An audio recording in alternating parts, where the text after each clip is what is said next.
Decíamos que acá estamos con otro programa Resonando y tengo...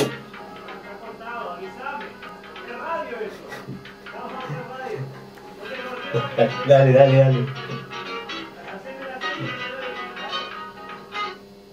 Tuvimos una breve interrupción porque montamos la cámara, gracias Bruno. Lo estamos volviendo loco, Bruno, buenas noches. Con los cortes, bueno, no, tuvimos una pequeña interrupción porque nos habíamos olvidado de poner a funcionar la cámara. Le informamos a los oyentes, los habituales ya lo saben, que los programas salen en el canal de YouTube Resonando 2013. Repito, Resonando 2013 en YouTube. Ahí el querido Pablo Marrero sube los programas y así que los oyentes lo pueden ver por esa vía y escuchar obviamente. Tenemos 099-600-289 para mandar mensaje de texto, repito, 099-600-289, y tenemos también el blog Resonando en Fénix.blogspot.com, Resonando en Fénix, ahí ponen, están los trabajos que más o menos vamos escribiendo y alguna cosa que no la escribimos nosotros pero que nos parece interesante también se publica en ese blog. Como vías de comunicación tenemos también el correo electrónico resonando2010@gmail.com. Repito, resonando2010@gmail.com. Bueno, hechos los preámbulos, vamos a ver de qué nos ocupamos en este programa. Llegó un mensaje, vamos a leerlo. Pregunta Mujica, ¿le pidió que empezaran a trabajar a los sirios o a los dirigentes del PIT-CNT? Bueno, le pidió que empezaran a trabajar a los sirios o a los dirigentes del PIT-CNT. Este es Inocencio, un abrazo Inocencio, que siempre manda mensajes, un oyente muy fiel por cierto. Y le pidió, parece que empezaran a trabajar a los sirios, sí. Le dijo que él ponía una mano y yo tenía que poner las dos. Yo tengo mis dudas si los sirios estarán en condiciones de trabajar, pero creo que a ellos también les vendría bien trabajar. No sé qué trabajo tendrán posibilidad de hacer, tienen problemas con el idioma, o sea, no están en una situación fácil. De todas maneras, nosotros no teníamos pensado tratar este tema en el programa de hoy, pero es un tema muy interesante, ¿no? Todo esto de la venida de los sirios, que por otro lado ya aparentemente se ha cortado definitivamente. El nuevo gobierno, Tabaré, no quiere saber nada de esa historia, por lo menos hasta ahora así parece que será. Y bueno, se han metido en un lío, no es un gran lío, perdón, lo de las dos manos no es con los sirios, ¿verdad? Es con los expresos de Guantánamo, ¿está claro? Lo de los sirios es todavía más complicado porque gente que vino con su familia, es más cantidad de gente y obviamente están pasando, el gobierno uruguayo haciendo una experiencia para la cual evidentemente no se estaba preparado. Esto fue una cosa que se le ocurrió a Mujica de un día para el otro, la largó. No tiene el gobierno una estructura para darle un recibimiento adecuado a un número de refugiados, ya sea los expresos de Guantánamo o los sirios.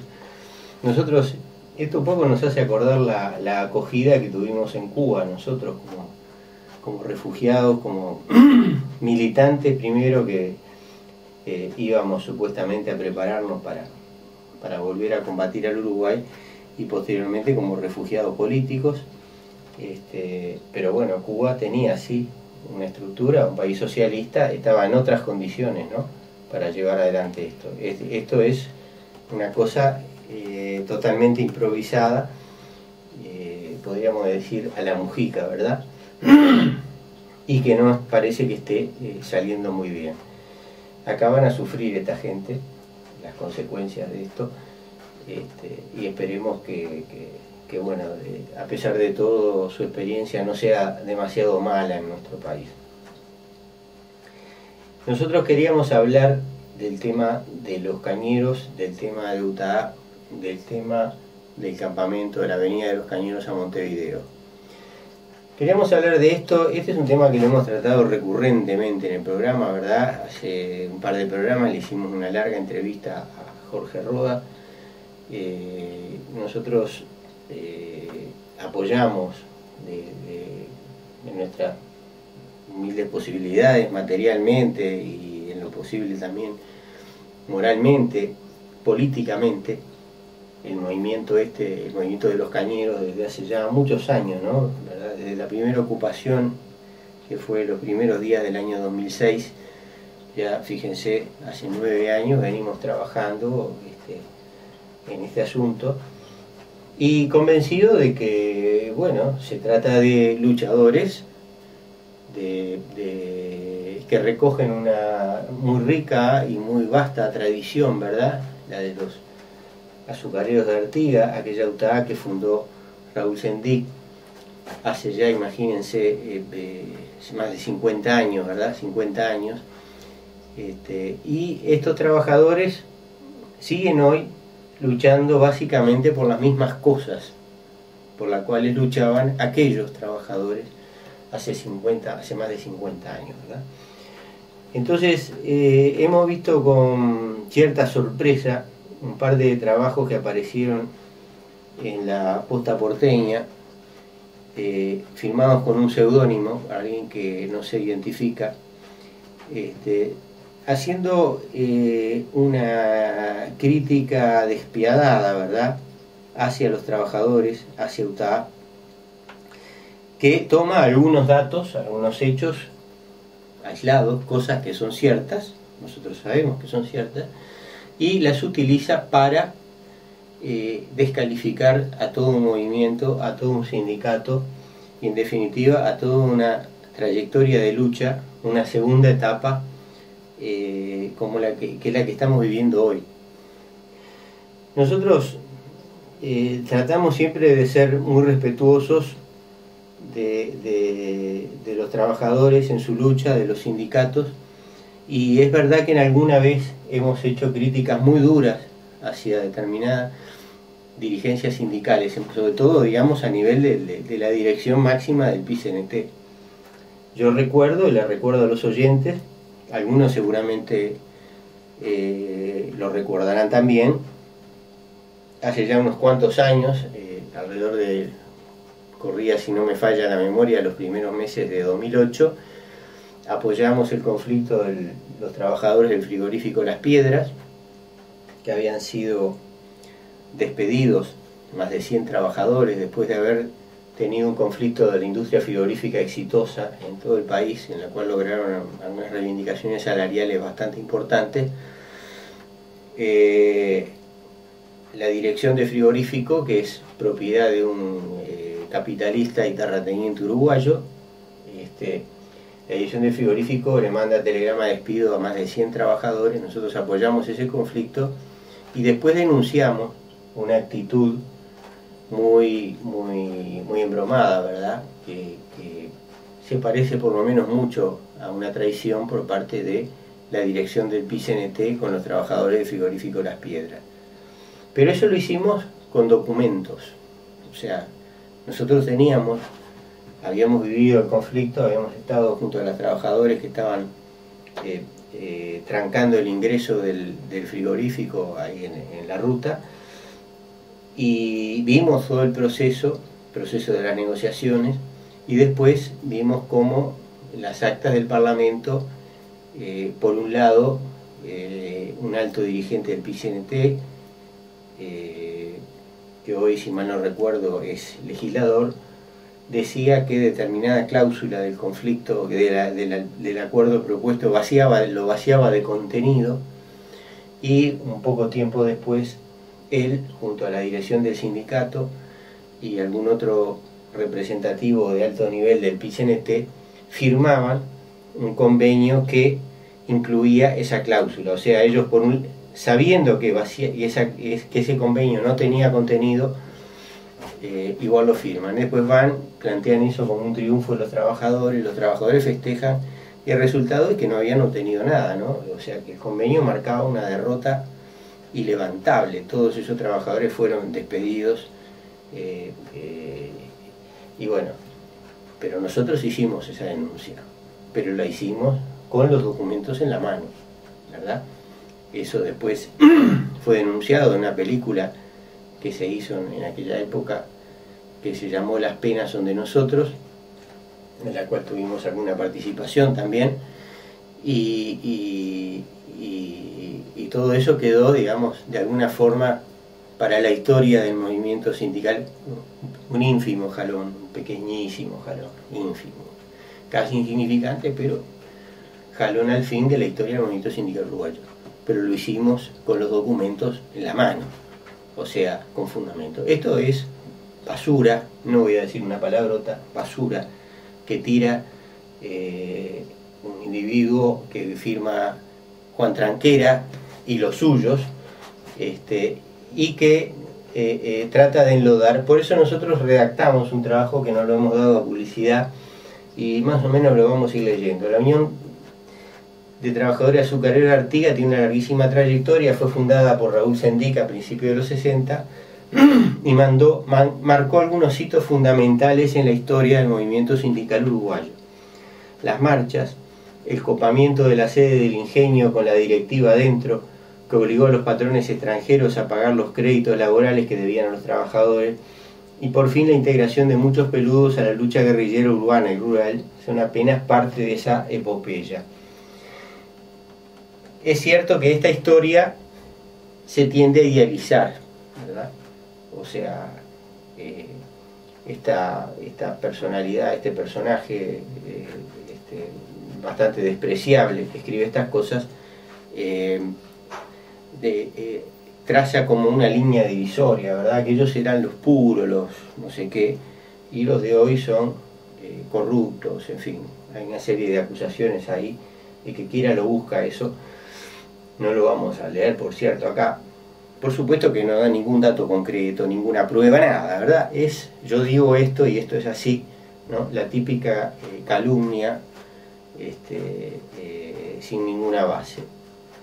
Nosotros recordamos a Washington Rodríguez Velete, al flaco, cuando contaba, ¿no?, cómo en alguna de las marchas se hace una requisa en un camión porque estaba prohibido el alcohol. Obviamente el alcoholismo es un problema, ¿verdad?, de los trabajadores cañeros y en general de muchos sectores de trabajadores, ¿no?, y de muchos sectores de la sociedad que no son trabajadores también. Pero como se hace una requisa, nunca me está prohibido la bebida alcohólica y se bajan una cantidad de botellas de caña, ¿no? O sea, aquellos eran luchadores, eran un núcleo importante de cientos, algunos millares de trabajadores, de los cuales por lo menos varios cientos estaban sindicalizados, luchaban, pero obviamente no eran perfectos, como no lo es nadie, ¿verdad? Entonces nosotros hacemos esta historia porque nos parece fundamental, o sea, cualquiera que sabe, que se acerca a cualquier lucha, sabe que va a encontrar imperfecciones, va a encontrar problemas, va a encontrar cosas que no responden a unos ideales abstractos, que son las personas de carne y hueso que están luchando, ¿verdad?, que han afrontado una lucha. Entonces nosotros vemos,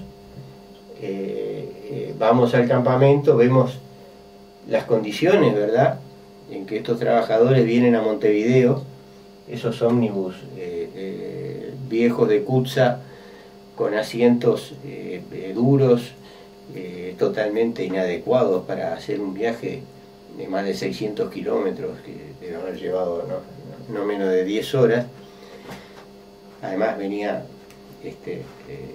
trabajadores que no tenían asiento, ¿verdad?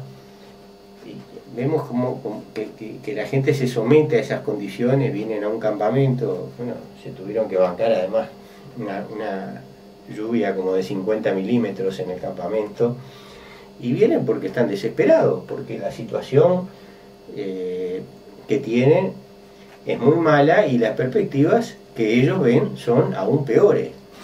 O sea, por un lado, nosotros tratamos en este trabajo de hacer una historia, ¿verdad?, de la recuperación de Cañera de Bella Unión, como las políticas neoliberales habían dejado caer la caña de azúcar, que ya está prácticamente iba en camino a desaparecer, cómo se acercan los políticos del Frente Amplio a prometer la reactivación azucarera. En esto juega un papel de cierto destaque este personaje que se llama Raúl Sendic, que hace un proyecto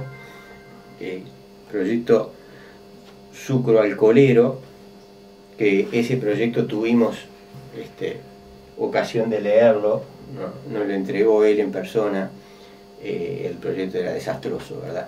Pero bueno, en base a eso es que se reactiva el funcionamiento de la caña de azúcar en Bella Unión. Describimos cómo había varias posibilidades para enfrentar esa realidad. La realidad consistía en un núcleo de productores, son creo que varios centenares de productores, o sea, propietarios de tierra, productores capitalistas, que estaban fuertemente endeudados con el Estado en su gran mayoría, eran propietarios del ingenio y al mismo tiempo, o sea, estaban endeudados, eran propietarios del ingenio y el tenedor de esos créditos era mayoritariamente, o su casi totalidad, el Estado, a través del Banco República. Cuando entra el gobierno progresista, opta por llevar adelante una política de rehabilitar, o sea, borrar esos créditos de alguna forma, le arrienda el ingenio por 10 años en $2 millones a la cooperativa, integrada por esos productores, un ingenio que estaba en la ruina. Se invierte en decenas de millones de dólares el Estado para reactivar el ingenio, un ingenio que no era del Estado, que estaba apenas arrendado, ¿verdad?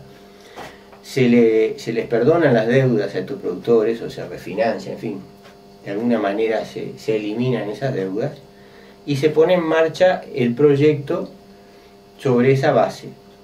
Los trabajadores, los peludos, siguen siendo peludos, siguen siendo asalariados en las mismas condiciones que antes. Bueno, ahora tienen trabajo.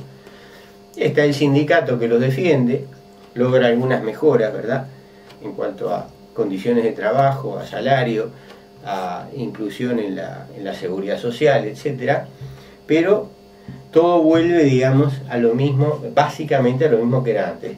La lucha de los trabajadores empieza con aquella ocupación emblemática, porque en realidad era más bien simbólica, un predio de 36 hectáreas a la entrada, de 32 hectáreas a la entrada de Bella Unión, que bueno, motiva otra película, ¿verdad?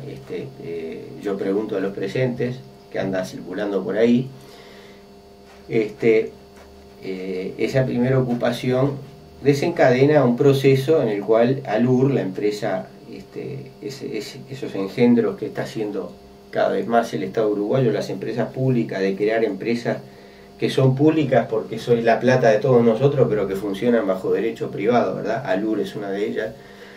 Alur alquila, arrienda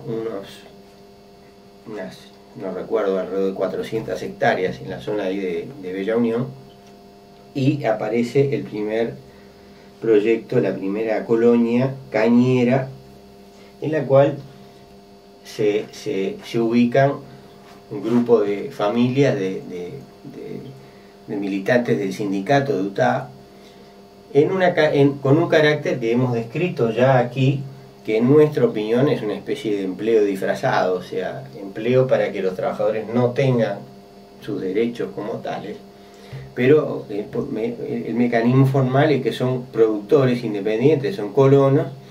Alur les proporciona los materiales, los insumos, la maquinaria, el riego, ellos ponen el trabajo y después llevan la caña como si fuera de ellos, como que ellos la están vendiendo al ingenio, y se liquida en base a lo que vale la caña, se liquida descontando, por supuesto, los adelantos que se le dieron para que los trabajadores vivieran en ese tiempo, ¿no? Parece un sueldo, y en el fondo yo creo que es un sueldo, pero no figura como tal, formalmente es otra cosa, ¿verdad? Entonces, todo esto ha llevado, obviamente, a una situación de que los trabajadores, la gran mayoría de ellos, están profundamente endeudados, con deudas que son absolutamente impagables, ¿no? O sea, los trabajadores ven que esto se acaba después de esa reforma agraria alquilada, como dice el mismo Raúl Sendic en la película, ¿verdad? Esta es una reforma agraria alquilada. Se pasa a otra etapa, se compra unas 2000 hectáreas de un brasilero que el Estado tenía créditos contra él en Colonia Eduardo Acevedo, a las viejas tierras del latifundio de Silva y Rosas, parte de ellas, y ahí se instala la colonia Raúl Sendic, pero todo esto va en el mismo sentido de la inviabilidad económica por una serie de factores, el principal de los cuales es una cuestión de fondo, que es nuestra opinión, no estamos solos en esto, hemos consultado con técnicos, de que en definitiva la caña de azúcar en Uruguay solo es viable si está sometida a un régimen de subsidio muy importante, ¿verdad? Por algo Uruguay no es históricamente un país productor de azúcar, y los países productores de azúcar a base de caña son mucho más eficientes, o sea, producen caña a un costo mucho menor. ¿Hasta cuándo el Estado va a estar dispuesto a seguir subsidiando este asunto? Bueno, esa es la cuestión que está en juego ahora. Todo parece indicar que con un déficit de más del 3,5% del Producto Bruto Interno, un déficit fiscal, el Estado uruguayo, a través de ALUR, está buscando la forma de cortar ese chorro de subsidios, ¿no? Y los trabajadores se dan cuenta de que esto es así, o sea, de que el asunto tiende a terminarse. Y acá, mal que bien, se termina su medio de vida. La gran mayoría de los trabajadores siguen siendo asalariados, o sea, en total, entre los dos emprendimientos colectivos, ahora se sumó un tercero, no pasan mucho de las 100 familias que han, entre comillas, obtenido tierra, no pasan mucho de 100, y estamos hablando de un universo de trabajadores del orden de los, si recuerdo bien la cifra, de los 1500, ¿verdad? O sea, es un pequeño grupo el que está en esta situación. Están los otros 1500 que ven amenazada su fuente de trabajo. Este año fue particularmente malo porque sucedió algo bueno, que llovió mucho. Para los productores fue muy bueno porque no tuvieron que pagar el agua, ¿verdad? Pero para los trabajadores que llevan adelante las tareas de riego fue muy malo porque se perdieron los salarios. Y son trabajadores afrales que viven al día y que si te pierden los salarios quedan en una situación económica muy mala. Cortamos acá, Bruno. Cortamos acá y seguimos entre un minuto.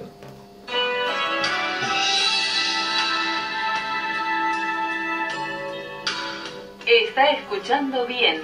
Está escuchando Fénix. Sintoniza CX40, siempre de su lado.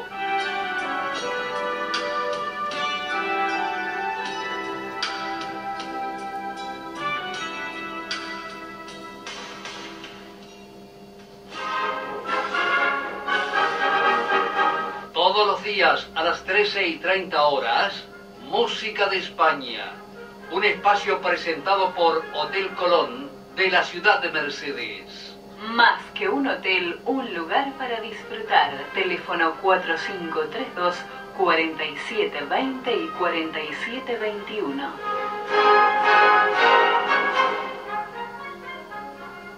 Radio Fénix informa la hora. 21 horas 27 minutos.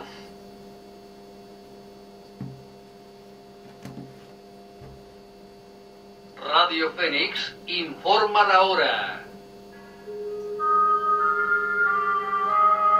Jesús dijo: soy Alfa y Omega, principio y fin. Su voz en la medianoche. Conducen los hermanos Dionisio Carrera y Aparicio Bentancur. lunes a viernes, hora cero, aquí en Fénix.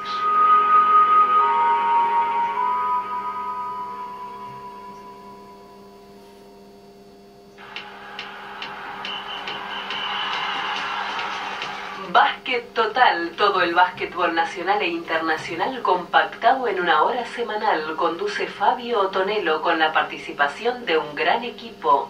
Visítenos en www.baskettotal.com. Básquet Total, 15 años recorriendo el camino juntos. Los sábados de 12 a 13 horas por Radio Fénix. Atención a instituciones culturales, deportivas o políticas.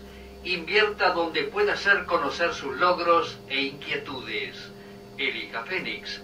Teléfono 2-408-3292. Email radiofenix@adinet.com.uy.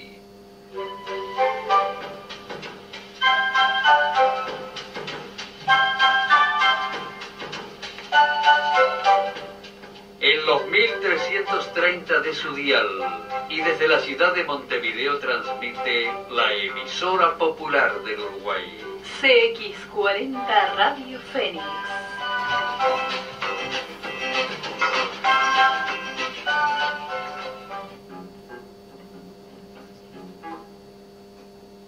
Bueno, la seguimos. Veníamos diciendo las razones por las cuales este asunto de la caña de azúcar viene muy mal presentado. Una, decíamos, era una cuestión de base, ¿verdad? El clima, las condiciones del suelo, a pesar de que Bella Unión tiene un microclima especial, esa zona, pero de todas maneras no son las mejores para el cultivo de la caña de azúcar. La otra son pésimos manejos empresariales por parte de ALUR, de los cuales tenemos información de primera mano, ¿verdad?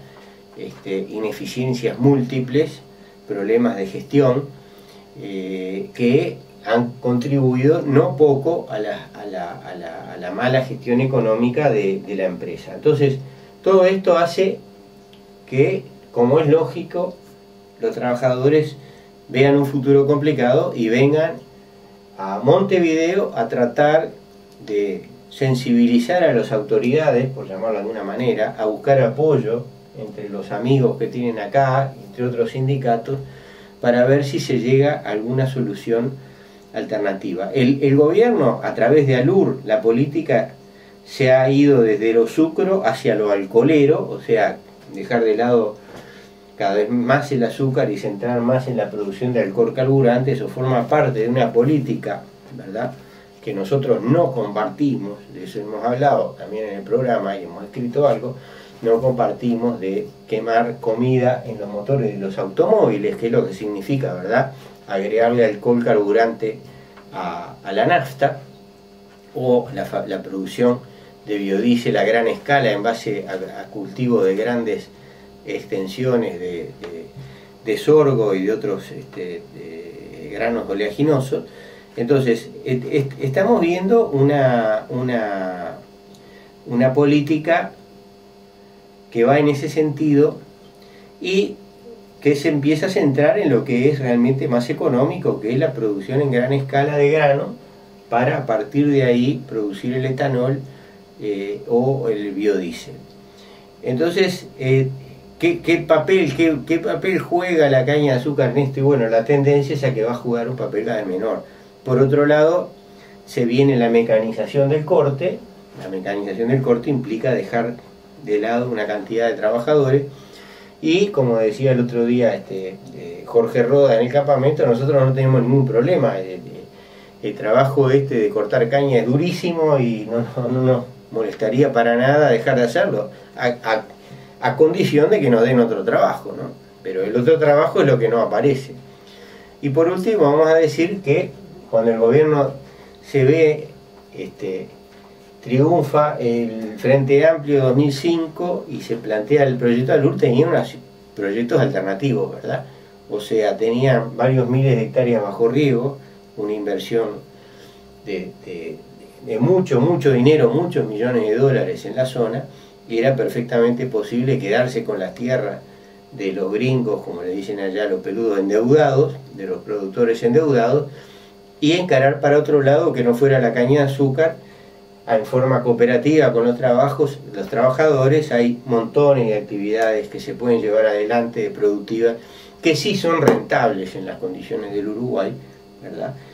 Y que hubieran dado empleo en forma sustentable a la zona. Pero claro, se optó por el camino más sencillo y el que no implicaba contradicción de clase alguna. Vamos a decir, acá no hay una propuesta radical, o sea, no es una propuesta de expropiar, es una propuesta de hacer valer los derechos que tenían los organismos crediticios del Estado, en primer lugar el Banco República, los derechos que tenían como acreedores de esos terratenientes, ¿verdad?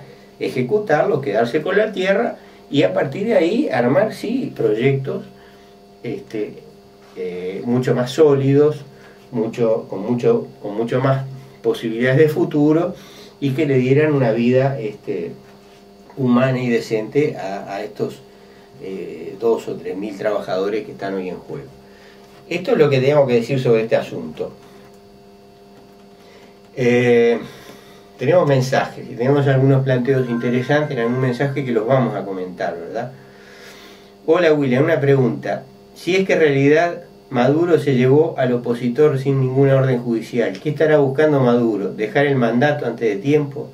Le ruego un comentario, gracias. Bueno, Venezuela. Vamos a decir algo breve, porque no vamos a soslayar el tema, ¿verdad? O sea, evidentemente el tipo que el gobierno venezolano ha detenido, que era un alcalde electo si mal no recuerdo, de Caracas o de alguna parte de Caracas, este señor de apellido Lezama, es un reaccionario, un individuo que estuvo involucrado en el golpe que le dieron a Chávez en el año 2002, o sea, es toda una ficha de la derecha del imperialismo, ¿no? O sea, la detención de él por parte del gobierno venezolano, bajo las acusaciones de prohijar un golpe de Estado, yo realmente no me animo a dar una opinión sobre eso, ¿verdad? Si lo hizo sin orden judicial o si lo hizo con orden judicial, las cosas en Venezuela están bastante calientes y sinceramente no me animo a decir si el gobierno venezolano hizo mal o hizo bien deteniendo a esta persona. Es indudable que es una jugada fuerte, es una jugada que puede jugar a favor, que tiene factores en contra, es una jugada compleja, está deteniendo a un político que está ahí por voto popular, pero yo personalmente no me animo a dar una opinión categórica. Sí creo que el gobierno venezolano no está tomando las medidas que debe para salir de la situación, ¿verdad? Medidas que el proceso bolivariano, la revolución, si alguno lo quiere llamar revolución, debió, en mi opinión, haber tomado ya hace mucho tiempo y que hoy están sufriendo las consecuencias por no haberlo hecho. Entre ellas, algunas que son fundamentales, ¿verdad? Tomar el control de la banca, o sea, la nacionalización, estatización de todo el sistema financiero, la estatización de todo el comercio exterior. Obviamente esto lleva implícito el control de cambio, ¿verdad? El manejo de las divisas que las recibe, es curioso porque las divisas las recibe el gobierno venezolano a través de PDVSA, la exportación de petróleo, que es mucho más del 90% de las exportaciones de Venezuela, de las divisas que entran en Venezuela, la recibe el gobierno venezolano, pero en lugar de utilizarlas directamente para importar las cosas, las muchísimas cosas que un país importador, desindustrializado, o sea, rentista, como es Venezuela, esto no lo digo yo, lo dice todo el mundo que escribe sobre la economía venezolana, ¿verdad? Un país con estas condiciones, el gobierno venezolano todos estos años ha optado por darle a la burguesía importadora esos dólares para que importe las cosas, y esto es lo que ha generado las posibilidades de infinitos fraudes. La ex presidenta del Banco Central, Edmé, bueno, no me acuerdo del apellido, denunció que se habían fugado en un solo año más de 20.000 millones de dólares de Venezuela. Bueno, ella se tuvo que ir del cargo y que sepamos, nadie está preso por esta fabulosa estafa contra el pueblo venezolano, ni en el sector empresarial, ni en los funcionarios que obviamente estuvieron facilitando esta maniobra. Entonces, Venezuela sigue teniendo latifundio, se ha hecho una reforma agraria, pero no ha afectado toda la tierra, ni siquiera la mayoría de la tierra, hasta donde yo sé, por lo menos.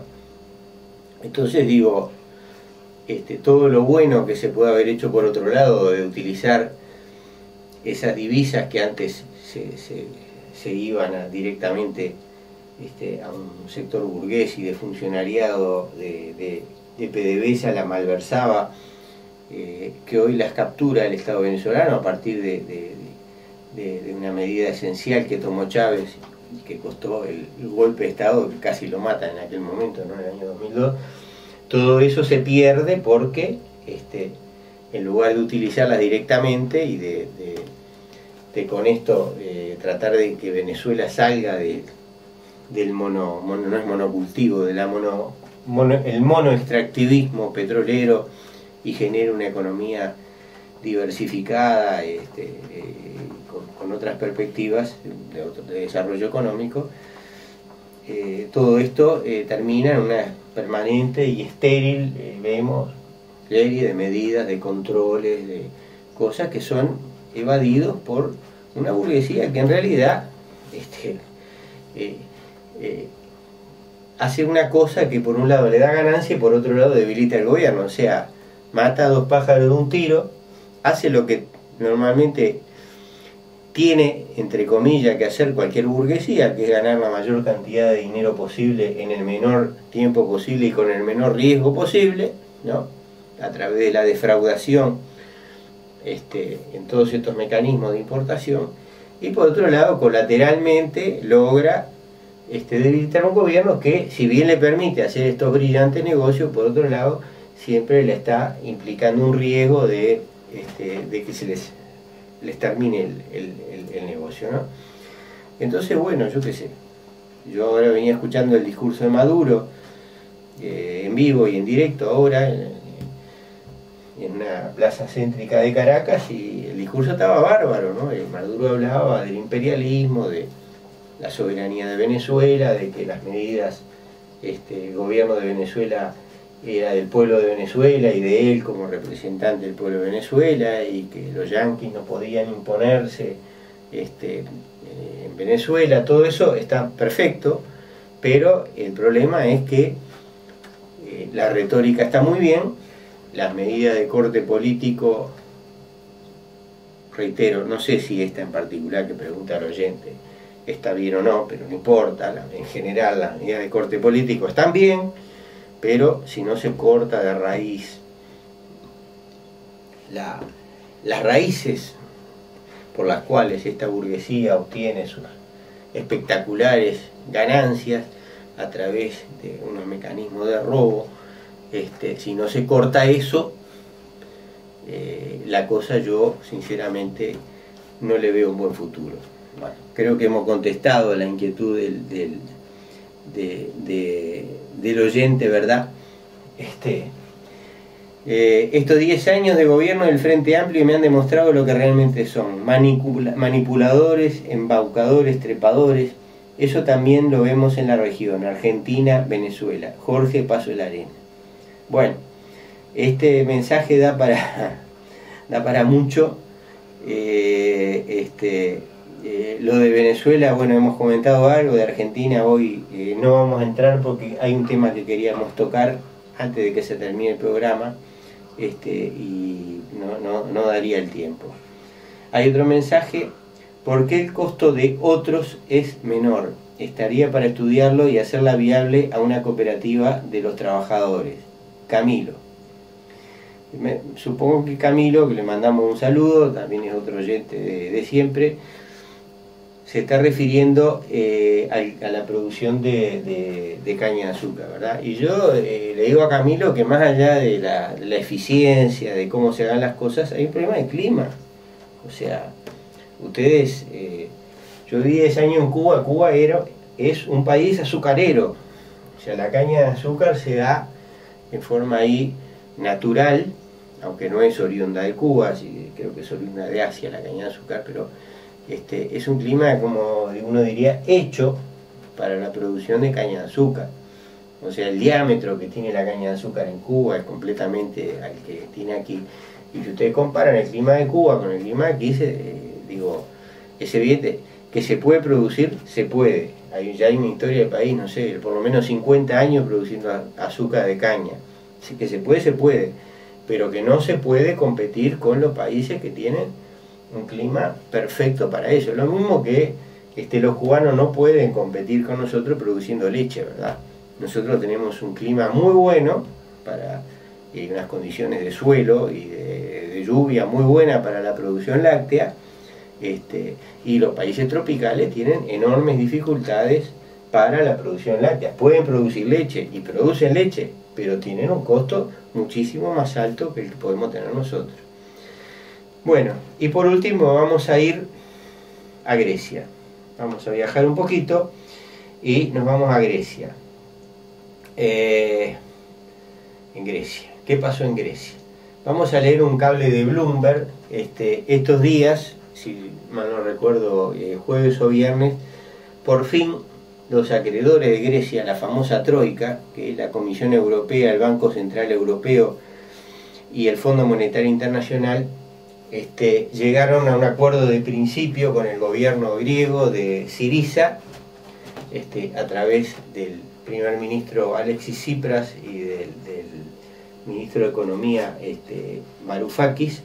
Llegaron a un acuerdo de principio.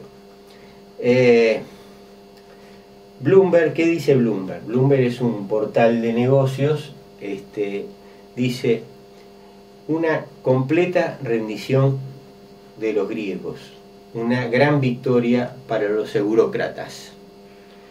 Para todos aquellos que han seguido la crisis financiera por 5 años, no había mucha duda en quién ganó la última ronda el viernes, cuando los ministros de finanzas de la región sellaron un acuerdo para mantener el rescate funcionando. ¿Qué es el rescate? Bueno, el rescate es que básicamente el Banco Central Europeo, a través de los ministros de Economía de Europa, le dan plata, le siguen dando plata al gobierno griego. ¿Para qué? Para que pague los salarios de los trabajadores, de la educación, para que haga funcionar las empresas. No, le dan plata para que se la pague a su vez de vuelta. ¿A quiénes? Bueno, el principal acreedor es el Fondo de Estabilidad Europeo, o sea, los acreedores le dan plata al gobierno griego para que se la devuelva a los mismos acreedores. ¿Está? Ese es el juego. Y ustedes dirán, pero es una idiotez. ¿Por qué hacen eso? Bueno, porque para darle esa plata le exigen que lleve adelante la famosa medida de austeridad, que consisten en qué: rebaja de salarios, despido de funcionarios públicos, privatización de servicios sociales, privatización de las empresas públicas. Entonces, ese es el mecanismo de presión, de chantaje, de agresión, de dominación, de llámenlo como quieran, ¿verdad? Que está en juego. ¿Y qué ha pasado? Bueno, el gobierno electo de este partido de izquierda Syriza llega pidiéndole al voto a la ciudadanía, a los ciudadanos griegos, diciéndole que va a romper con la austeridad. Y anuncia una serie de medidas, ¿verdad?, entre las cuales, después de asumir, estaba el aumento del salario mínimo, la restitución de una cantidad de funcionarios públicos que habían sido despedidos, la suspensión de las privatizaciones y algunas otras ahora que no las recuerdo en este momento. Bueno, fueron anuncios, porque no se llegaron a poner en práctica, porque algunas necesitaban medida legislativa y los gobernantes griegos estaban demasiado ocupados reuniéndose con los gobiernos europeos, viajando, recorriendo Europa, con los presidentes, con los banqueros centrales de Europa, con el Banco de Alemania, etcétera, ¿no? ¿Qué dice? Sigo leyendo lo que dice Bloomberg. Disculpen que no sale muy fluido porque estoy haciendo traducción simultánea, ¿verdad? Incluso el ministro de Finanzas alemán, Wolfgang Schäuble, que dijo que no quería hacerse lo más difícil a ellos, concluyó que el primer ministro griego, Alexis Tsipras, va a tener dificultades para vender el acuerdo en su país. Esto es porque sí, la retórica populista de Tsipras de que iba a terminar con la austeridad fue sobreestimada por el Frente Unido, fue derrotada por el Frente Unido que enfrentó, que es precisamente los gobernantes europeos. Una completa rendición política a las realidades del mundo. Fue como lo describió Erik Nielsen,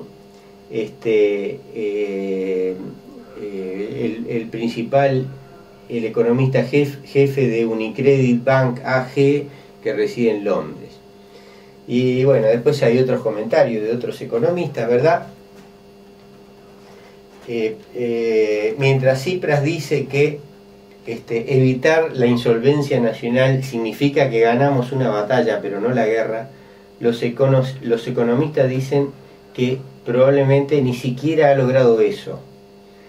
Esto es porque los principios básicos del acuerdo de ayuda contra el cual peleó siguen intactos.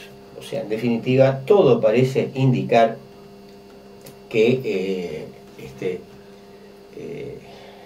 el pueblo griego le esperan épocas muy difíciles, pero sin una perspectiva de cambio, ¿verdad? Sigue Bloomberg. En el encuentro de la semana pasada, Grecia firmó todas las condiciones del paquete en curso y en la continuación de la supervisión internacional, dejando de lado planes para volver a controlar su presupuesto para poder subir pensiones y salarios.